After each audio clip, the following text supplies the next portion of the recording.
Sword bearer of the city, come onto the platform. Edinburgh, 5th day of February 1948, which day the Lord Provost, Magistrates and Council of the City and Royal Borough of Edinburgh admitted and received, and hereby admit and receive His Royal Highness Prince Philip, Duke of Edinburgh, KG, a Burgess and Guild Brother of the City, in recognition of his assumption of the responsibilities inherent in the high position which he now holds in the British Commonwealth, and in testimony of the affection and esteem in which he is held by the Magistrates and Council and the community of this city. Citizens of Edinburgh, since that memorable morning of the 20th November 1947, when we turned our thoughts and spread our good wishes to the historic Abbey of Westminster, it has been our constant desire to show our affection, our loyalty, and our regard to their Royal Highnesses, who have so richly honored our city by accepting the name of this ancient capital as their own,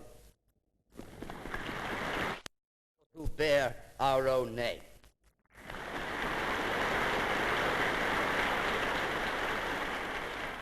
My lords, ladies and gentlemen, His Royal Highness Prince Philip, Duke of Edinburgh, was born a prince of the royal house of Greece and Denmark. He has a proud and noble heritage. The royal blood of England courses in his veins. He can claim a kinship with Mary, Queen of Scots, with Robert the Bruce, with Charlemagne, and with the historical and great men of many nations. His is an ancient, a proud and a romantic ancestral story, woven with great deeds and colored by the human experiences that beset the great and the humble alike. It is not with matters such as these, however, with which I intend to deal today, because we offer the... It has been said that Prince Philip is proud of two things: of his war-won British nationality and of his service and rank in the Royal Navy. Good haven, to ensure, my lords, ladies and gentlemen, we meet this morning to place into the keeping of His Royal Highness Prince Philip, Duke of Edinburgh, the most treasured possession in our power to give. He will share this, Philip, may it please your Royal Highness. I am commanded by the Magistrates and Council. It contains the Burgess ticket. It links you in further tie with a city whose affectionate regard for yourself and your household can know no equal. May this gift remind you of the citizens of this ancient capital, who this day are proud to add your name to their Burgess roll, in recognition of your assumption of the responsibilities inherent in the high position which you now hold in the British Commonwealth, and in testimony of the affection and esteem in which you are held by the magistrates and council and by the community of this. And the Duke will speak first. The casket, incidentally, is silver gilt, but here is... Ladies and gentlemen, it is almost 2 years since I last set foot in this hall. A great deal has happened in the world since then. I doubt whether there are many people who have been as fortunate as I. First of all, I had the extreme good fortune to get married.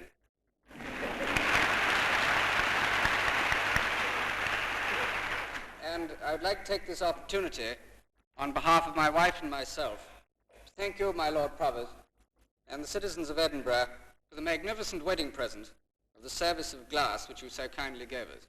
In addition to these domestic blessings, I've been greatly honored by being allowed to use the name of Edinburgh as my title. Finally, you have today made me very proud and given me much pleasure by inviting me to become a Burgess of your city.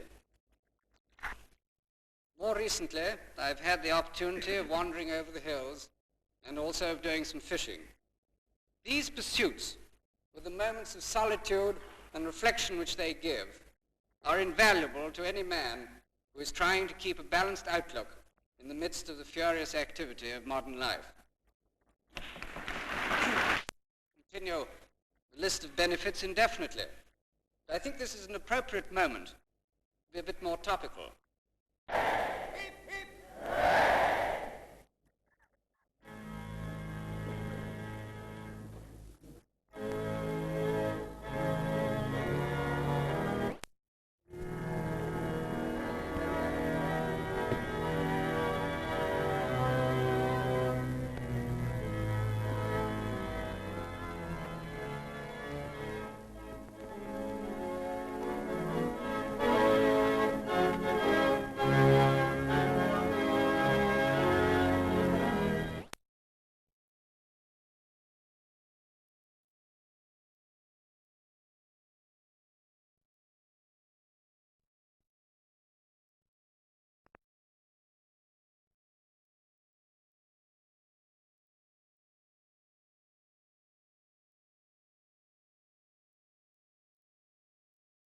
And additional cost.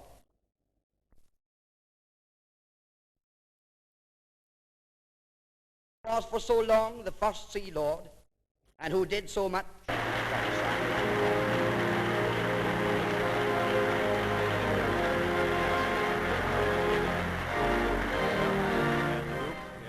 naval uniform is standing up at the table now, leaning over, been handed a pen, and is signing the Burgess roll, while the press photographers are taking a flash photograph. The town clerk blots the roll, retrieves the pen, followed immediately by the city officer, and behind them again the Lord Provost, then Her Royal Highness, and ultimately the Duke of Edinburgh. They're taking their places now, and I'll hand you over to the hall where the ceremony is about to begin.